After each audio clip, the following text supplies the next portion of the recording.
बिस्मिल्लाहिर्रहमानिर्रहीम, अस्सलाम वालेकुम। मैं हूं आपका मेज़बान फवाज़ ज़ैदी। प्रोग्राम है आवाज़ और बड़ी ख़बर यह है कि अपोजिशन मार्च के आखिरी हफ्ते में मार्च करने वाली है। ये फ़ैसला अपोजिशन तहरीक के इजलास में किया गया है। अब वो इजलास जो अपोजिशन तहरीक ने आइंदा का लाहेअमल तय करने के लिए मुनक़्क़िद किया और जो 5 घंटे से भी तवील रहा। इजलास की सदारत मौलाना फजलुर रहमान ने की। नून लीग की रहनुमा मरियम नवाज़, पाकिस्तान पीपल्स पार्टी के चेयरमैन बिलावल भुट्टो जरदारी और दीगर रहनुमा शरीक हुए। इजलास में फैसला हुआ है कि इस्तीफ़ों का मामला सेनेट इलेक्शन के बाद तक मौखर कर दिया जाएगा और इसके साथ साथ ये भी फैसला हुआ है कि 26 मार्च से लॉन्ग मार्च किया जाएगा। अभी प्रेस कॉन्फ्रेंस की है मौलाना फजलुर रहमान ने और उन्होंने ये भी कहा है कि जो ब्रॉडशीट के ऊपर कमीशन बनाया गया है उसको भी मुस्तरद करते हैं। तो ये बड़ा तवील इजलास हुआ है और आज का इजलास इस वजह से अहमियत का हामिल है कि ये काफ़ी गैप के बाद हुआ है। और तो इसमें क्या क्या बातें हुई हैं, क्यों इस्तीफ़ों के ऊपर इत्तफ़ाक़ राय नहीं हो सका, क्यों तहरीक अदम एतमाद पर इत्तफ़ाक़ राय नहीं हो सका, इसी पर बात करते हैं। इजलास की अंदरूनी कहानी जान लेते हैं। हमारे साथ मौजूद समा के नुमाइंदा खुसूसी नईम अशरफ भट्ट साहब, ये बताइएगा कि चूँकि आप जो इजलास की अंदरूनी कहानी होती है वो बहुत अच्छे तरीके से लेकर आते हैं, आपके ज़राए बहुत अहम हैं, बहुत स्ट्रॉन्ग हैं। आज के इजलास में क्या हुआ, क्यों पाकिस्तान पीपल्स पार्टी तहरीक अदम एतमाद पर कायल नहीं कर सकी और इस्तीफ़े क्यों नहीं दिए जा सके? कोई वाज़े लाइन नहीं है, कोई वाज़े डायरेक्शन नहीं है। 26 मार्च की तारीख दे दी गई है कि लॉन्ग मार्च किया जाएगा। इत्तेफाक़ राय क्यों नहीं हो पाया है? जी फवाद, वो तो काफ़ी जगहों पे जब से पीडीएम बनी है इत्तेफाक़ राय कम ही नज़र आया है। बस कह लें कि जहाँ पर कोई होम्योपैथी टाइप कोई चीज़ करनी हो तो वो ज़रूर कर लेते हैं, लेकिन इत्तेफाक़ राय सॉलिड चीज़ पे इनका बहुत कम हुआ है।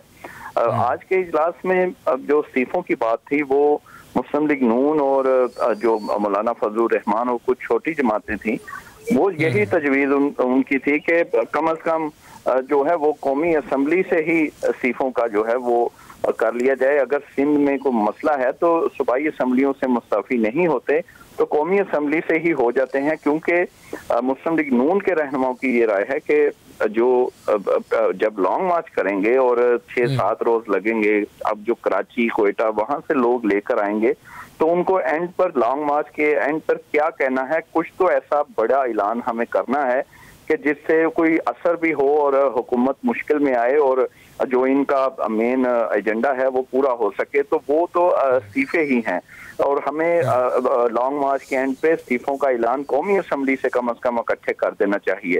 उस पर जो पीपल्स पार्टी थी वो उनका ये कहना था कि पहले उन्हें मौका दिया जाए, तहरीक अदम एतमाद का कुछ वक्त दरकार है और उनका ये दावा है कि कुछ पीटीआई के नाराज अरकान उनसे राब्ते में हैं, लेकिन इसको 2-3 मीटिंग में पहले भी बुरी तरह रिजेक्ट किया गया। आज फिर इसका पोस्टमार्टम हुआ और वो ये कहा गया लीगी रहनुमा और मौलाना के कुछ लोगों की जानिब से भी कि पहली बात तो ये है कि ये क्लियर है कि जो तहरीक अदम एतमाद है उसमें हमेशा तारीख है कि खुफिया हाथ भी होते हैं और वो शफकत का हाथ जो है वो अभी भी हुकूमत के ऊपर है।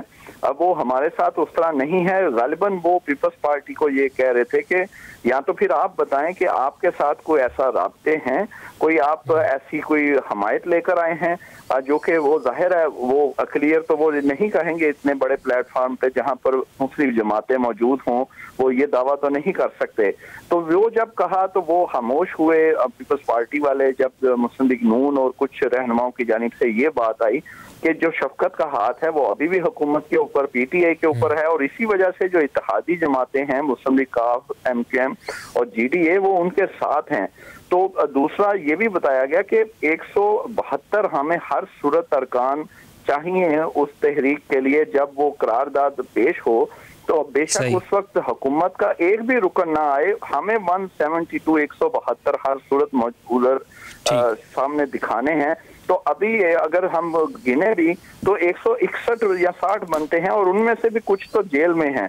तो हम कैसे ये करेंगे, और इसलिए ये कोई इतनी कोई और ये बहुत बड़ा मसला है। तहरीक अदम एतमाद इसी वजह से कामयाब नहीं हो सकती। यही तहफ़्फ़ुज़ात हैं मौलाना फजलुर रहमान को भी और पाकिस्तान मुस्लिम लीग नवाज़ को भी। लेकिन पाकिस्तान पीपल्स पार्टी ये कह रही है कि वो किसी तरीके से कोई गेम चलाएगी और तहरीक अदम एतमाद को कामयाब कर सकती है, लेकिन वो कायल अलबत्ता नहीं कर सकी है।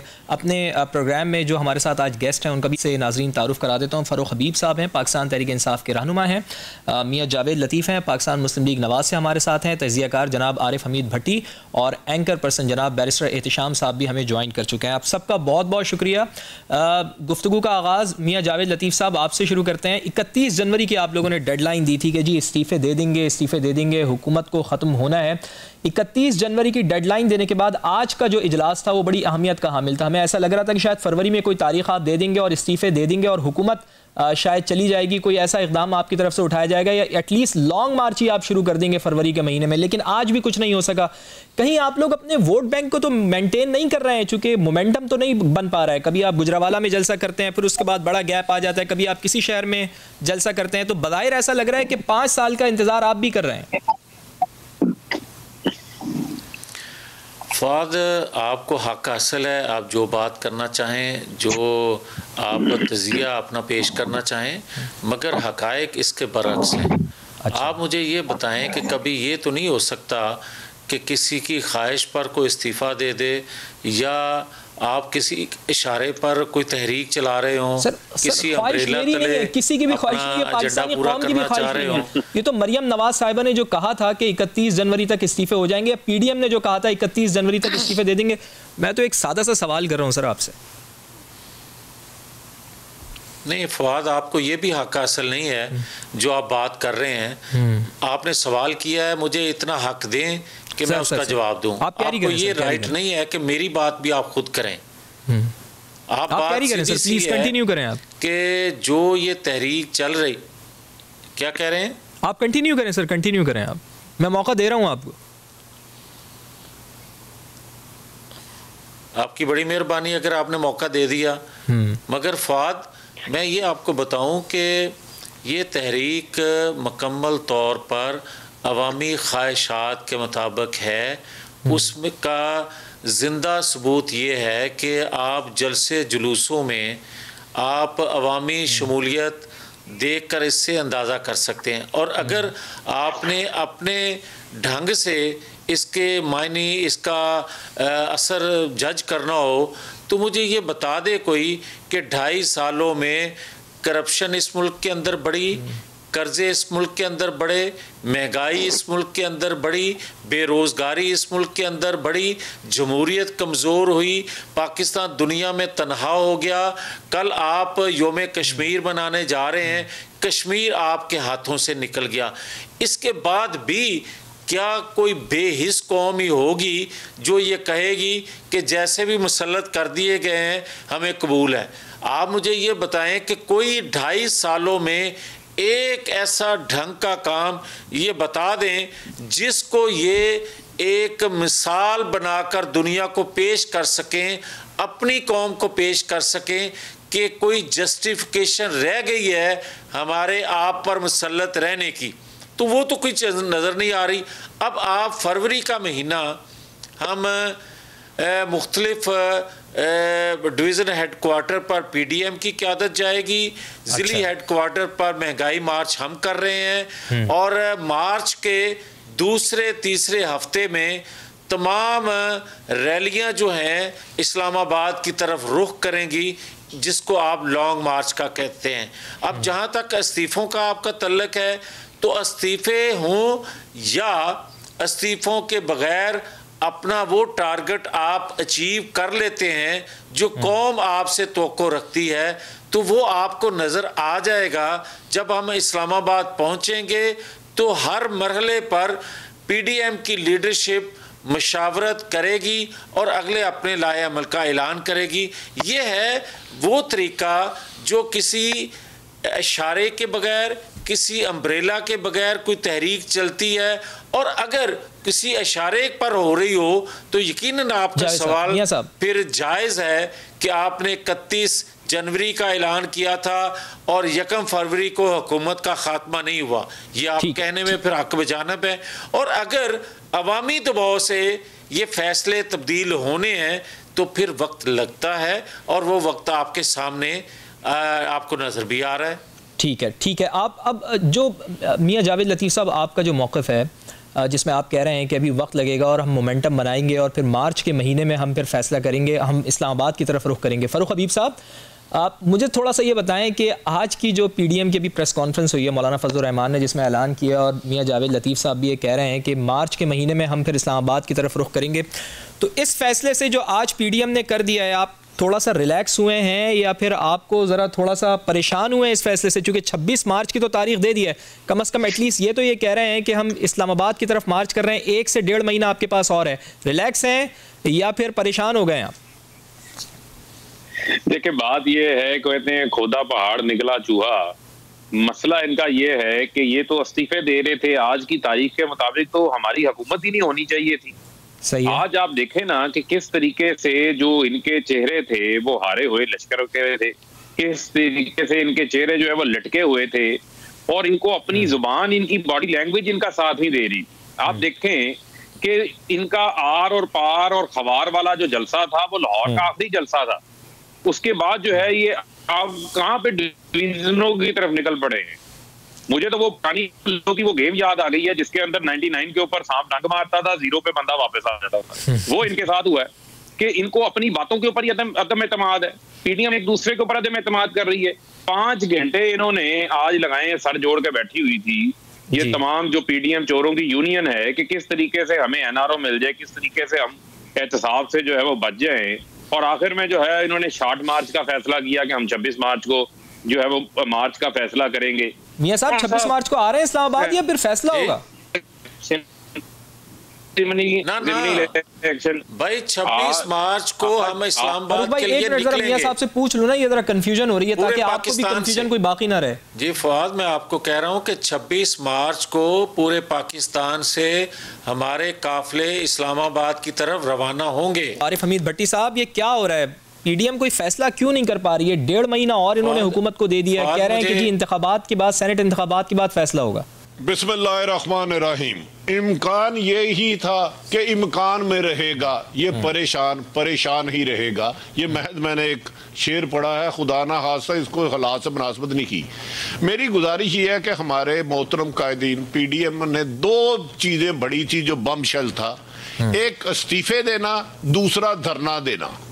इस्तीफे देना और धरना देना, इन दोनों को पीपल्स पार्टी ने कायल कर लिया। और मेरी अभी पीपल्स पार्टी के अहम तरीन शख्स से बात हुई है कि हमने इन PDM के फैसलों को चेंज कर दिया है। अब आप देखें कि ये फरमा रहे हैं मौलाना फजलुर रहमान साहब कि ना धरने का जिक्र किया, ना इस्तीफों का जिक्र किया, ना इस्तीफों का। मार्च जैसे ये जलसे करते हैं, मार्च भी यकीनन इनका हक है। जमहूरी हुकूमत में पूरा मन एहतजाज, जमहूरियत का हुसन है। इसका मतलब 26 को इस्लामाबाद वाले 26 पहुंच जाएंगे लेकिन धरना नहीं होगा। तो मेरे ख्याल में इससे आज हुकूमत सबसे ज्यादा खुश होगी। मेरा अपना ख्याल था कि ऐलान ये होगा कि हम रिजाइन दे रहे हैं इस डेट को और धरना देंगे। इन दोनों चीजों को गोल कर दिया गया। और ये हरगिज हमने नहीं कहा था कि मोहतरमा मरियम नवाज साहबा ने कहा था 8 को आर होगा या पार होगा। 13 दिसंबर को हुकूमत नहीं रहेगी। हरगिज ये मेरी ख्वाहिश नहीं है, ये मेरे लीडरान का बयान है। मौलाना फजलुर रहमान साहब कह रहे थे कि हम इस वजीर आजम को नहीं मानते, ये सिलेक्टेड है, ये सिलेक्टेड है। अब उसी वजीर आजम के प्राइम मिनिस्टर, चीफ एग्जीक्यूटिव होते हुए सेनेट का इलेक्शन लड़ने जा रहे हैं। मेरे ख्याल में इस पूरी PDM के खेल में पीपल्स पार्टी जीत गई है। उसने इस्तीफों का फैसला जो कल रात तक था, बहुत मियां नवाज शरीफ साहब के करीबी नहायत काबिल एहतराम दोस्त से मेरी बात हुई थी, और धरना, इन दोनों को मौलाना फजलुर रहमान ने खुद यूज कर दिया। आपने देखा होगा खासे खफा नजर आ रहे थे। सहाफी को ये कह रहे थे कि आप सवाल ना पूछे, खबर ना बनाए, वो अल्लाह के नेक बंदो, सहाफी का काम ही सवाल करना और सवाल से ही खबर निकलती है। सही। तो मेरे ख्याल में पीडीएम से जो तवक्कुआत थी, खुसूसन मोहतरम नवाज शरीफ साहब को और मौलाना फजलुर रहमान को, वो खुद इस ऐलान के बाद आज नाखुश नजर लगे हैं मुझे बज़ाहिर बादियुल नजर में। ठीक। अच्छा आरिफ हमीद भट्टी साहब, जिस तरह आप बता रहे हैं और हमने ये देखा भी है कि मौलाना फजलुर रहमान से बाकायदा रब्ता हुआ, आसिफ अली जरदारी का, फिर आसिफ अली जरदारी साहब से मियाँ नवाज शरीफ का भी रब्ता हुआ है, लेकिन कायल क्यों नहीं कर पा रहे मियाँ साहब और मौलाना फजलुर रहमान आसिफ अली जरदारी साहब को क्यों कायल नहीं कर पा रहे हैं इस्तीफ़ों के मामले के ऊपर? देखें गुजारिश ये है कि मौलाना इस्तीफे कौन मांग रहा है? मौलाना फजलुर रहमान जो रुकन असेंबली ही नहीं है। सही है। मोहतरम नवाज शरीफ साहब वो भी नहीं है, मोहतरमा मरियम नवाज साहबा वो भी नहीं है। जी जी। आसिफ अली जरदारी साहब के पास सिंध की हुकूमत है, सेनेट में उनके मेंबरान बढ़ जाएंगे, उनमें इजाफा हो जाएगा। मौलाना फजलुर रहमान कभी भी अकेले इस पोजीशन में नहीं रहे कि वो हुकूमत बना सके। वो पहली दफा कश्मीर कमेटी उनके हाथ से गई और मौलाना यकीनन बहुत ज्यादा अग्रेसिव है। हमारी बहन मरियम नवाज साहबा भी बहुत अग्रेसिव है। बज़ाहिर तो कागजों में मोहतरम शहबाज शरीफ साहब पार्टी के सदर हैं। आपने देखा होगा कि मौलाना ने, मैं आपको ये यकीन से कहता हूँ, मोहतरम मियाँ नवाज शरीफ साहब को फोन करके शिकायत की थी कि मरियम नवाज पीडीएम के फैसले कैसे सुना देती हैं। जलसे जुलूस और मीडिया से मुझे पता चलता है, मुझे उनके खानदान उनकी फैमिली मेंबर से बात हुई है। लेकिन मेरा जाती ख्याल है आसिफ अली जरदारी साहब ये खेल जीत गए हैं। जो आपको याद होगा आसिफ अली जरदारी ने एक बयान दिया था रहील शरीफ साहब के दौर में कि तुम 3 साल के लिए आते हो, हम सारी उम्र के लिए आते हैं। तो अगले दिन मोहतरम वज़ीर आज़म नवाज शरीफ साहब थे, उन्होंने अपनी अपॉइंटमेंट कैंसिल कर दी थी। आज उन्होंने बदला ले लिया है कि इस्तीफों का भी ऐलान नहीं कर सकी पीडीएम। और धरना मैं बार बार कह रहा हूं, लॉन्ग मार्च मैटर नहीं करता। आप इस्लामाबाद जाएंगे, जाके तकरीरें करेंगे, पूरा दिन आ जाएंगे। तो मेरे ख्याल में पीडीएम हुकूमत जिस पे महंगाई का बोझ था और करप्शन में भी जवेद लतीफ साहब ठीक कह रहे हैं इजाफा हो रहा है, आज बहुत रिलैक्स होगी इस ऐलान के बाद। ये मेरी असेसमेंट है, लेकिन मेरे मोहतरम जवेद साहब का हक है वो इससे इख्तलाफ करें। नहीं, जावेद साहब से हमारी बात अब नहीं हो सकती, क्योंकि वो कह रहे थे कि उनको कहीं जाना है, लेकिन उन्होंने अपनी बात का ज़रूर जवाब दे दिया है। वो ये कह रहे हैं कि आप मार्च का महीना देखें, मार्च के महीने में हम इस्लामाबाद जाएंगे। लेकिन मुझे फिर यही बताइएगा, बात यही आती है आरिफ हमीद भट्टी साहब, लॉन्ग मार्च से या धरनों से अगर हुकूमत जानी होती तो फिर इमरान खान साहब ने जो धरना किया था वो तो अपना टारगेट अचीव नहीं कर पाए हैं, हमने देखा है। और इसके साथ साथ जो अपोजिशन की मुख्तलिफ तहरीकें चली हैं उससे भी हमने देखा उसका कोई खातिर ख्वाह फ़ायदा नहीं रहा है। तो अब इस जो पीडीएम की तहरीक है उसको लेते हुए आप क्या समझते हैं कि इसमें अब जब 26 तारीख का इन्होंने ऐलान किया है कि 26 मार्च को हम लॉन्ग मार्च करेंगे, तो आप समझते हैं कि फिर जिस तरह से पहले डेट्स दे दी जाती हैं कि जी अब फलानी तारीख 31 जनवरी 15 दिसंबर और आर या पार इस तरह की बातें की जाती हैं, तो 26 तारीख को भी हमें बिल्कुल यही स्टांस मिलेगा पीडीएम का कि भाई 26 तारीख के बाद भी कोई और डेट दे दी जाएगी? देखिए पीडीएम अमन तितर बिती है। इन्होंने कहा था इस्तीफे देने निकले थे, उससे मनरफ हुए। इन्होंने कहा नवाज शरीफ और वजीर आजम इमरान खान रजाइन दे 31 तक, वरना 1 फरवरी को पीडीएम इजलास के बाद धरना देने के लिए लॉन्ग मार्च करेगी। हर बात से ये पीछे हटते गए वक्तन। इनके बयानात में तो ज्यादा देखें तो मेरी गिनती पूरी नहीं होती, मेरा कैलकुलेटर जाम हो जाता है। खुद ये दावा करते रहे। मेरा ख्याल है ये समझ गया कि इस हुकूमत ने 5 साल पूरे करने हैं, तो इनको मीडिया में जिंदा रखने के लिए, हमारे भाई जो जवेद लतीफ साहब कह रहे थे ना, ये 3-4 महीने पहले मौलाना साहब कह चुके थे कि हर इतवार को जिला सतह पर एहतजाज होगा। एहतजाज तो क्या, जिला सतह पर मुस्लिम लीग नून के दफ्तर ही नहीं खुल सके, पीडीएम के दफ्तर ही नहीं खुल सके। मैं हैरान हूं, यहाँ ये सुलेमानी टोपियां पहन के एहतजाज कर रहे हैं जो मुझे नजर नहीं आ रहे। मेरी आई साइड वीक हो गई है 30 सालों में सहाफत कर करके। और दूसरी बात, अगर इमरान खान के 126 दिन के धरने से हुकूमत नहीं गई, उस वक्त कुछ लोग ताकतवर हलकों का साथ का भी दावा कर रहे थे। सही। तो इन बेचारों ने, जो एक बंदा खुद सजा याफ्ता है, लंदन में है, एक मौलाना फजलुर रहमान है जिसकी जमात में उनके खिलाफ अदम एतमाद आ गया, और मौलाना के बारे में हमदुल्ला और मौलाना हिरानी ने कहा इन्होंने गैर मुल्कों से पैसे लिए हैं। वो तो इनकी अपने घर की विकेट। और मैं दूसरा चैलेंज करता हूं कि मरियम नवाज और शहबाज शरीफ साहब एक पेज पे नहीं है। शहबाज शरीफ साहब धरने के भी खिलाफ हैं और इस्तीफों के भी खिलाफ है। पहले ये घर में आपका नुक्ता आ गया है कि मरियम नवाज और शहबाज शरीफ एक पेज पे नहीं है। बैरिस्टर एहतिशाम साहब, आपका भी बहुत शुक्रिया, आप भी हमारे साथ मौजूद है। बैरिस्टर साहब को भी शामिल गुफ्तगू कर लेते हैं। बैरिस्टर साहब, आज आपने यकीनन सुनी होगी अभी पीडीएम की जो प्रेस कॉन्फ्रेंस थी, मौलाना फजलुर रहमान ने जो तफसील से गुफ्तगू की है। फैसला यही हुआ है कि 26 मार्च से लॉन्ग मार्च का ऐलान किया है उन्होंने। 26 मार्च से ये इस्लामाबाद जाएंगे। लेकिन इस सारे गेम में आप क्या समझते हैं कि सबसे बेहतर प्ले कौन कर रहा है? पाकिस्तान पीपल्स पार्टी कामयाब हो गई है, अभी तक सबसे बेहतर वही खेल पेश कर रही है जिस तरह मुख्तलिफ लोगों की यही राय है? आपकी क्या राय है? बहुत शुक्रिया फवाद। बात यह है कि मुझे लगता है ऑनेस्टली कि हर कोई अपनी जगह पे बेहतरीन खेल रहा है, जो जैसा खेल सकता है वो खेल रहा है। बात होती है अवाम की, 22 करोड़ अवाम की, उनकी जरूरियात की, उनके मसाइल की और मसाइल के हल। लेकिन जो back of the mind motive होता है वो कुछ और होता है। मोटिव ये होता है कि हमने खुद इक्तदार में कैसे आना है और कुर्सी इक्तदार को दोबारा से कैसे पकड़ना है और फिर छोड़ना ही नहीं है। अब पाकिस्तान तहरीक इंसाफ उस पर अपनी पॉलिटिक्स कर रही है, पाकिस्तान मुस्लिम लीग नवाज अपनी कर रही है, पीपल्स पार्टी अपनी कर रही है, मौलाना अपनी कर रहे हैं। हम लोगों को ये लगता है और हम तज्जिए भी करते हैं, तबसरे भी करते हैं इस हवाले से कि देखें जी उसने अब ये कह दिया। यही पीडीएम थी ना जो कहती थी 31 जनवरी बड़ी अहम डेट है और 31 जनवरी को वजीर आजम ने अगर इस्तीफा ना दिया तो लॉन्ग मार्च करेंगे। अब एक नई डेट आ गई सामने, तो ये तो खेल लगा रहेगा। मतलब कि ये आज एक डेट बदली है, दूसरी दे दी है, फिर अगली डेडलाइन आ जाएगी, तीसरी डेडलाइन आ जाएगी, हत्ता के हुकूमत का टेन्योर पूरा हो जाएगा। तो उन्होंने अपने आप को मसरूफ रखना है क्योंकि इसी तरह से सियासत में जिंदा रहेगी। लेकिन इस सारी सूरत हाल में जो अफसोस की बात है वो ये है कि ये पार्टियां अपनी अपनी जगह पे, जो आपका सवाल है कि जीत कौन रहा है, अच्छा कौन खेल रहा है, सभी अच्छा खेल रहे हैं भाई। लेकिन जो हार रहे हैं वो पाकिस्तान के अवाम हार। सही, ये बिल्कुल बहुत सही बात की आपने। गरीब आदमी हार रहा है। वो गरीब आदमी किससे उम्मीद लगाए?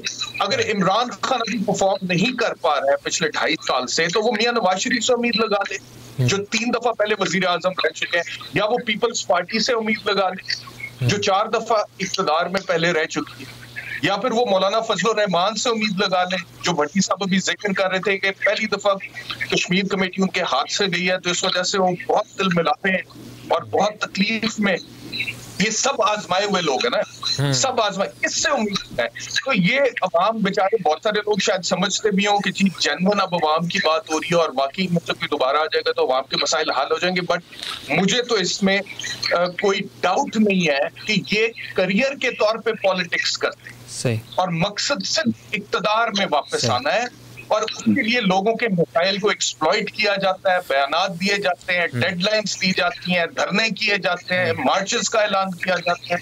But at the end of the day goal is just to get back into power, and once you're back into power then you forget about your promises with the people कि लोगों से आपने क्या वादा किया था और उसके लिए क्या प्लान देना है, इकोनॉमी कैसे ठीक करनी है, नहीं फिर आप अपने शशके एंजॉय करते हैं इक़्तिदार। नहीं, ये जो सवालात आपने उठाए हैं ये क्योंकि हमारे पास हुकूमती नुमाइंदे बैठे हुए हैं, फ़ारूक हबीब साहब बैठे हुए हैं बैरिस्टर साहब, तो उनसे भी पूछ लेते हैं। फ़ारूक हबीब साहब बताइएगा, ये सही कह रहे हैं बैरिस्टर साहब कि पार्टियां तो जीत रही हैं लेकिन आवाम के जो मसाइल हैं, असल में जो महंगाई है, मईशत को कौन सही करेगा, इस तरफ भी आपकी कोई तवज्जो है या नहीं है? और इसके साथ साथ एक और छोटा सा सवाल कि आज मौलाना फजलुर रहमान ने यह भी कहा है कि फॉरेन फंडिंग केस के हवाले से 18 अकाउंट्स की आप डिटेल नहीं दे रहे, इस वजह से इमरान खान साहब सादिक व अमीन नहीं रहे हैं, उनको फौरी तौर पर इस्तीफा दे देना चाहिए, उनको हटा देना चाहिए। इस पर भी कमेंट कीजिएगा।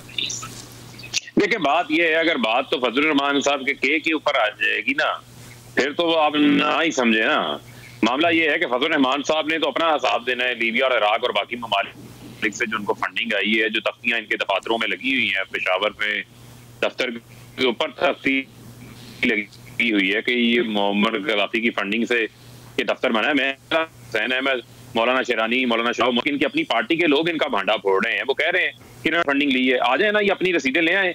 हमने तो अपना रिकॉर्ड पेश किया हुआ है ना। ये कौन से 18 अकाउंट्स की बात करते हैं? अगर ये कोई 18 अकाउंट्स हैं तो आज मीडिया का जमाना है, उसकी तफसीलात ला के सामने रख दें और बता दें ये किनके मालिक से कितना पैसा है। वो ये चीजें पेश नहीं कर पा रहे। देखें, इनकी जो बुनियादी चीज है, जो इनका मामला है, वो सारी पाकिस्तानी कौम को पता है। इन्होंने मुझे बताएं आज तक कभी इन्होंने कोई तहरीक चलाई है? ये तहरीक चलाएंगे, ये जेल में गए थे परवेज मुशर्रफ के खिलाफ तहरीक चलाने के खिलाफ, NRO लेके मुल्क से बाहर चले गए थे, जिस NRO की कीमत आज पूरी कौम को $30 मिलियन अदा करना पड़ी है। ये पीपल्स पार्टी तहरीक चलाएगी जिन्होंने परवेज मुशर्रफ से जो है वो NRO लिया था, उसी परवेज मुशर्रफ को उन्होंने बैंड बाजों से इस मुल्क से भी जो है वो रुखसत किया था। बात ये है कि ये तो हमेशा अपनी बात जो कहते हैं वो करते नहीं है, जो करते हैं वो कहते नहीं है। इन्होंने तो देखें 2007 में दोनों जमातों ने इंतखाबात का बायकॉट किया था, फिर इंतखाबात का हिस्सा बन गए थे। अब भी जितना इनका ढोंग है उसका आवाम से कोई ताल्लुक नहीं है। जहां तक रही बात देखें मौजूदा हुकूमत की, हमें तो मसाइल का एक अंबार मिला है जो हम इनका पैदा किया हुआ जो इदारों को जिस तरीके से तबाह किया, जिस तरह मीशत को तबाही के दहाने पे लेके गए, वो इसहाक डार इनकी हुकूमत के दौरान मुल्क से बाहर भागे थे। मैं आपके सामने कुछ फिगर रखना चाहता हूँ। देखें, हमें इनकी हुकूमत खत्म होने से 1.5 साल पहले $18 बिलियन के रिजर्व थे।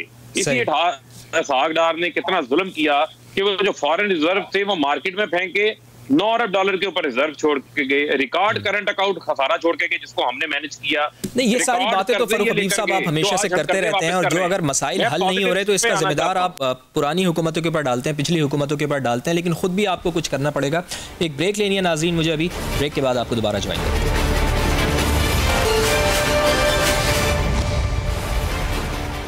तो वेलकम बैक। ब्रेक से पहले हमने PDM के फैसलों के ऊपर तफसील से बात की, और अब आपको बताते हैं कि आखिर खुदा करके 1.5-2 साल की ताख़ीर के बाद आला अदलिया की मुदाखलत पर सुप्रीम कोर्ट की सख्त बरहमी के बाद बल्दियाती निज़ाम की राह हमवार होने लगी है। पख्तूनख्वा और पंजाब की रजामंदी के बाद आज इलेक्शन कमीशन ने पंजाब, खैबर पख्तूनख्वा और कंटोनमेंट बोर्ड्स में बल्दियाती इंतखाबात कराने का ऐलान कर दिया है। इंतखाबी शेड्यूल पर मुश्तमिल जवाब सुप्रीम कोर्ट में जमा भी करा दिया गया है। इंतखाबात के इस ऐलान के लिए आवाम को तवील इंतज़ार करना पड़ा है। सुप्रीम कोर्ट को सख्त अहकामात देने पड़े हैं, और आज की समात में भी सुप्रीम कोर्ट ने मुसलसल ताख़ीर करने की वजह से इलेक्शन कमीशन ही नहीं बल्कि हुकूमत पर भी सख्त बरहमी का इजहार किया है। जस्टिस काजी फ़ाइज़ ईसा ने पंजाब हुकूमत की जानिब से क़ब्ल अज़ वक्त मकामी हुकूमत तहलील करने पर बरहमी का इजहार किया। उन्होंने कहा कि पंजाब हुकूमत ने बल्दियाती इदारे तहलील करके जमहूरियत का कत्ल किया। मार्शल लॉ के दौर में तो ऐसा होता था, लेकिन जमहूरियत में ऐसा कभी नहीं सुना। जस्टिस काजी फ़ाइज़ ईसा ने कहा कि हर मुखालिफ गद्दार और हुकूमती हिमायत करने वाला मुहिब्बे वतन बताया जा रहा है। बल्दियाती हुकूमत को ख़त्म करके पंजाब हुकूमत ने वाज़े आइन की खिलाफ वर्जी की है। ऐसे तो अपनी मर्जी की हुकूमत आने तक आप हुकूमतों को ख़त्म करते रहेंगे। जस्टिस काजी फ़ाइज़ ईसा ने एडिशनल एडवोकेट जनरल पंजाब से मुकालमा किया कि हमारे साथ खेल मत खेलें। इलेक्शन कमीशन कह चुका है पंजाब का बल्दियाती इदारों को तहलील करना गैर आइनी है, जिस पर एडिशनल अटॉर्नी जनरल ने कहा है ये इलेक्शन कमीशन की राय है। इस पर जस्टिस काजी फ़ाइज़ ईसा ने उनसे सवाल किया कि आपकी राय में क्या ये इक़दाम आइनी था या गैर आइनी, जिस पर एडिशनल एडवोकेट जनरल अदालत को कोई वाज़े जवाब ना दे सके। Additional advocate general Punjab Qasim Chauhan ने कहा है कि मेरे लिए सवाल का जवाब देना मुश्किल है, जिस पर जस्टिस काजी फ़ाइज़ ईसा ने कहा है कि आप अवाम और खुदा से डरें। हम लिखेंगे कि आप इस सवाल का जवाब नहीं देना चाहते। मुल्क जमहूरियत के लिए बनाया था, जमहूरियत हुई तो आधा मुल्क भी गया। मीडिया वाले पिट रहे हैं, हमें नहीं पता कि किसने किसको उठा लिया है। जस्टिस काजी फ़ाइज़ ईसा ने अटॉर्नी जनरल से इस्तफ़सार किया कि क्या पाकिस्तान में मीडिया आज़ाद है। अटॉर्नी जनरल साहब हाँ या ना में जवाब दें। अटॉर्नी जनरल ने कहा कि हाँ या ना के अलावा कोई ऑप्शन दें। जस्टिस काजी फ़ाइज़ ईसा ने कहा कि कमरा अदालत में मौजूद मीडिया वालों से रेफरेंडम करा लेते हैं। जस्टिस काजी फ़ाइज़ ईसा ने कमरा अदालत में मौजूद सहाफ़ियों से सवाल किया कि जो सहाफ़ी समझते हैं कि पाकिस्तान में मीडिया आज़ाद है वो हाथ खड़ा करें। जस्टिस काजी फ़ाइज़ ईसा के सवाल पर एक सहाफ़ी ने भी हाथ नहीं उठाया। फिर जस्टिस काजी फ़ाइज़ ईसा ने कहा कि वो सहाफ़ी हाथ खड़ा करें जो समझते हैं कि मुल्क में मीडिया आज़ाद नहीं है। तमाम सहाफ़ियों ने जस्टिस काजी फ़ाइज़ ईसा के आज़ाद मीडिया ना होने के सवाल पर हाथ खड़े कर दिए। जस्टिस काजी फ़ाइज़ ईसा ने कहा कि अटॉर्नी जनरल साहब देखा कि ऐसे आम इस्तिलाह में रेफरेंडम सैम्पलिंग कहते हैं, रैंडम सैम्पलिंग कहते हैं। आज़ादी सहाफ़त को दबाने वाले संगीन गद्दारी के मुर्तकिब हो रहे हैं। मीडिया पर पाबंदी लगाने वाले मुजरिम हैं, इनको जेल में होना चाहिए। जस्टिस काजी फ़ाइज़ ईसा ने रिमार्क्स दिए कि मुझे ये कहने में कोई आर नहीं कि मीडिया आज़ाद नहीं है। मुल्क में कैसे मीडिया को कंट्रोल किया जा रहा है और कैसे असल सहाफ़ियों को बाहर फेंका जा रहा है। मुल्क को मुनज़्ज़म तरीके से तबाह किया जा रहा है।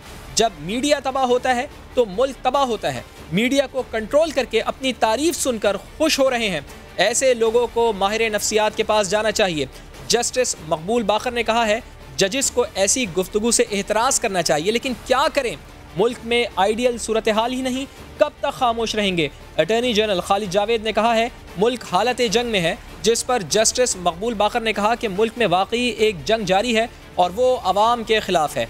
तवील समात के दौरान जस्टिस काजी फाइज़ ईसा ने कहा कि क्या पंजाब का हाल मशरक़ी पाकिस्तान वाला करना है, पंजाब के अवाम को हुकूक़ से महरूम कर दिया गया है। इलेक्शन कमीशन बल्दियाती इंतखाबात के अखराज से डराता है, लेकिन इलेक्शन कमीशन कहता है कि इलेक्शन पर 18 अरब खर्च आएगा। ये तो 36 अरकान असम्बली को दिए जाने वाले तरक्याती फ़ंड्स के बराबर हैं।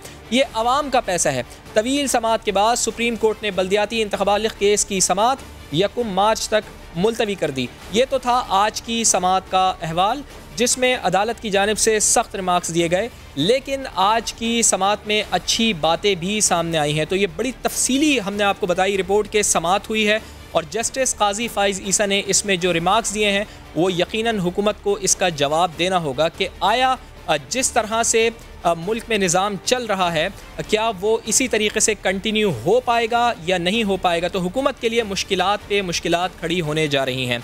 अब ये हुकूमत को फ़ैसला करना है कि उसको इन सवालात का जवाब कैसे देना है। एक और अहम मामला, पड़ोसी मुल्क भारत की जानिब चलते हैं कि भारत में किसानों के एहतजाज को 3 माह होने जा रहे हैं। वो अपनी हुकूमत की ज़रूरी पॉलिसियों के ख़िलाफ़ हैं। किसानों और भारतीय हुकूमत के दरमियान मुज़ाकरात के 9 दौर हो चुके हैं, जो सब के सब बेनतीजा रहे हैं। लेकिन अब भारत सरकार ने एहतजाज का ज़ोर तोड़ने के लिए एक नया हथकंडा इस्तेमाल किया है। एहतजाज करने वाले किसानों पर अलहदगी पसंद होने का लेबल लगाया जा रहा है। भारत की नेशनल इन्वेस्टिगेशन एजेंसी ने इल्ज़ाम लगाया है कि किसान तहरीक की आड़ में खालिस्तान तहरीक को मुनज़्ज़म किया जा रहा है। एजेंसी की जानिब से 40 से ज़ायद अफराद के नोटिस भी जारी कर दिए गए हैं। किसानों के एहतजाज के लिए की जाने वाली फंडिंग पर भी सवालात उठाए जा रहे हैं। कई फनकारों, सहाफ़ियों और समाजी कारकुनान को भी नोटिस जारी कर दिए गए हैं। तो भारत में किसानों का एहतजाज तो हो ही रहा है, लेकिन इस वक्त पूरा भारत मजहबी, लिसानी और माशरती मसाइल में जकड़ा हुआ है। भारत में हिंदू इंतहा पसंदों ने दीगर तमाम मज़ाहिब के मानने वालों के लिए सरजमीन तंग कर रखी है। इनसे ज़िंदा रहने का हक़ भी छीना जा रहा है। कश्मीर को तो भारत ने बंदूक के ज़ोर पर ज़ेर कर रखा है, लेकिन भारतीय सरकार के जारहाना तर्ज़ अमल की वजह से खुद भारत की रियासतें उससे अलग होना चाहती हैं।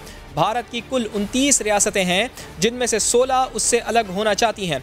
वहाँ भारत से अलहदगी की तहरीकें चल रही हैं। भारत में चलने वाली अलहदगी पसंद तहरीकों की कुल तादाद 135 के करीब है और ये सब की सब मुसल्लह हैं, यानी इनके कारकुनान ने भारत से आज़ादी के लिए हथियार उठा रखे हैं, अपनी जानें तक दाव पर लगा रखी हैं।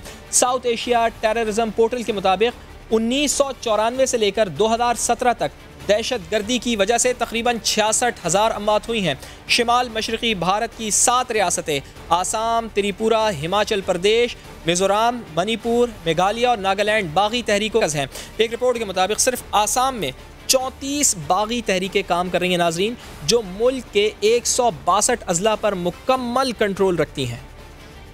भारत की रियासत नागालैंड ने तो 2019 में भारत से अलग होने का बाज़ाब्ता ऐलान भी कर दिया था और इस ऐलान के लिए दिन भी वो चुना जो पाकिस्तान का यौम आज़ादी है, यानी कि 14 अगस्त। अलहदगी के ऐलान के बाद नागालैंड का कौमी तराना भी जारी किया गया। नागालैंड ने आज़ादी का ऐलान किया तो कर्नाटका रियासत में भी आज़ादी की तहरीक ज़ोर पकड़ गई। वहाँ के रियासती रहनुमाओं ने अलग परचम लहराने का ऐलान कर दिया, जिसकी भारतीय हुकूमत और इंतहा पसंद तंजीमों की जानिब से शदीद मुखालफत की गई और एक्शन लेने का मुतालबा किया गया। भारत की गोरखा बरादरी भी भारत में नहीं रहना चाहती, अपने लिए अलग सरजमीन का मुतालबा कर रही है। गोरखा लैंड की तहरीक शिद्दत इख्तियार कर चुकी है और इसमें तशद्दुद का अंसर भी शामिल होता जा रहा है। भारत से अपनी अलग ज़मीन मांगने का ढंग और आहंग बुलंद से बुलंद तर हो चुका है। बिहार, झारखंड, छत्तीसगढ़, मगरबी बंगाल, उड़ीसा, मध्य प्रदेश, महाराष्ट्र और आंध्र प्रदेश में भी अलहदगी पसंद ग्रुप सरगर्म हैं। नक्सल बागियों की तहरीक भी भारतीय वजूद के लिए ख़तरा बन चुकी है। शिमाल मशरक़ी भारत तो अलहदा हो ही रहा है, लेकिन पंजाब के हालात भी कुछ ज़्यादा अच्छे नहीं हैं। यहाँ सिखों ने भारत से अलहदा होने के लिए खालिस्तान तहरीक चलाई थी, जिसे दबाने के लिए भारत ने सिखों की आबादियों पर टैंक चढ़ा दिए थे, कत्लेआम किया था। सिखों के मुक़द्दस तरीन मकाम गोल्डन टेम्पल को मिसमार कर दिया गया था और आज किसानों के एहतजाज का ताल्लुक भी इसी खालिस्तान तहरीक से जोड़ा जा रहा है। और इसी के साथ ही अपने मेज़बान फवाद ज़ैदी को इजाज़त दीजिए। प्रोग्राम का वक्त अपने अख्ताम को पहुँचता है। आपसे मुलाकात होगी फिर, तब तक के लिए अल्लाह ने